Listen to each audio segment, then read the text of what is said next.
নমস্কার বন্ধুরা, welcome back to live আড্ডা ফুটবল। তো বন্ধুরা, আরও একটা নতুন ভিডিওতে তোমাদের সকলকে স্বাগত জানাই।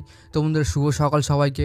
তো আজকে এই ভিডিওতে তোমরা যে থাম্বনেলটা দেখেছো আর কি, তো সেই থাম্বনেল নিয়ে আজকে আলোচনা হবে। তো তোমরা ভিডিওটা একটু স্কিপ না করে পুরো দেখতে থাকো, না তোমরা কিছুই বুঝতে পারবে না। তো বন্ধুরা, এই মুহূর্তে মোহনবাগান ম্যানেজমেন্ট তারা কোথায় না প্লেয়ার খুঁজছে। এশিয়াতে, ইউরোপে সব জায়গাতে কিন্তু তারা তাদের প্লেয়ার খোঁজা চালু করে রেখেছে।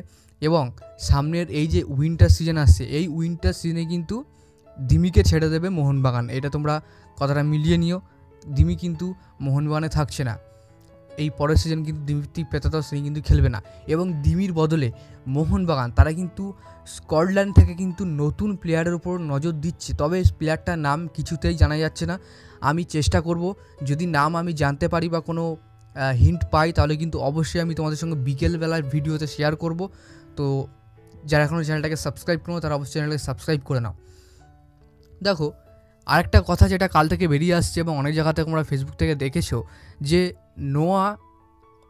নোয়া সাদই আছে। তো নোয়া সাদয়ের সাথে নাকি মোহনবাগান ম্যানেজমেন্ট তারা কথাবার্তা একটা চালাচ্ছে, একটা হালকা ইন্টারেস্ট শো করেছে যে নোয়া মোহনবাগানে আসতে পারে, এমন খবর তোমরা প্রায় শুনছো। এবং আজকে আমি তোমাদেরকে বলবো এই যে ক্লিয়ার খবর সেটা।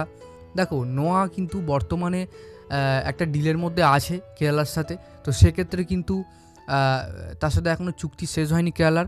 তো মোহনবাগানে আসার কিন্তু কোনো রকম কোনো চান্সই নেই নোয়ার। তো সেক্ষেত্রে তোমরা এই আশাটা ছেড়ে দাও, যেখান থেকে তোমরা এই খবরটা শোনো না কেন। এটা কিন্তু একমাত্র ভুয়ো খবর। কোথা থেকে না, শুধুমাত্র ইনস্টাগ্রাম থেকেই ছড়ানো হচ্ছে এবং আমাকে দুজন স্ক্রিনশট তুলে পাঠিয়েছে। তো সেইটাই নিয়ে আজকে, এই গুজবটা নিয়ে আজকে তোমাদেরকে বললাম। তো আশা করছি তোমাদের আর বুঝতে অসুবিধা হলো না। এরপরে তোমাদের আপডেট দেবো দিমিকে নিয়ে। দেখো, দিমি সম্প্রতি শোনা যাচ্ছে যে ইস্টবেঙ্গলে যাচ্ছে। ইস্টবেঙ্গলে জার্সি পরিয়ে তাকে একটা পোস্ট করা হচ্ছে যে ইস্টবেঙ্গলে মোহনবাগানের তারকা দিমি পেতাতস এমন বলে পোস্ট করা হচ্ছে বিভিন্ন জায়গায়। এবং অনেকেই বিভ্রান্তের মধ্যে আছে যে আদৌ কি মোহনবাগান ছেড়ে দিমিত্রি তিনি কি ইস্টবেঙ্গলে যাবেন। তিনি তো বলেছেন যে ইস্টবেঙ্গলে তিনি কোনোদিন যাবেন না, তার সাথে ইস্টবেঙ্গলের চিরশত্রু। তো এমন অনেক কথা ভেসে আসছিল। দেখো, চিরশত্রু এইটা কিন্তু বাজে কথা। প্লেয়ার যেখানে তার ভালো লাগবে, যেখানে তার স্যালারি বেশি, সে কিন্তু সেখানেই যাবে। এই নিয়ে কিন্তু কোনো রকম কোনো ঝামেলার কোনো কারণ। দেখো, সার্জিও র্যামোস, তার সাথে মেসির শত্রুতা, সে যখন প্যারিসে সই করলো তার সাথে কিন্তু ভাব হয়ে গেল। তো এটা কিন্তু কোনো রকম ব্যাপার না। প্লেয়ার যেখানে ভালো তার মনে হবে, ভালো স্যালারি পাবে, সে সেখানেই যাবে। তো এবার কথা হচ্ছে যে দিমি কি ইস্টবেঙ্গলে যাবে। দেখো, দিমি ইস্টবেঙ্গলে যাওয়ার একদম 0.1% চান্স আছে বলেই ধরা হচ্ছে।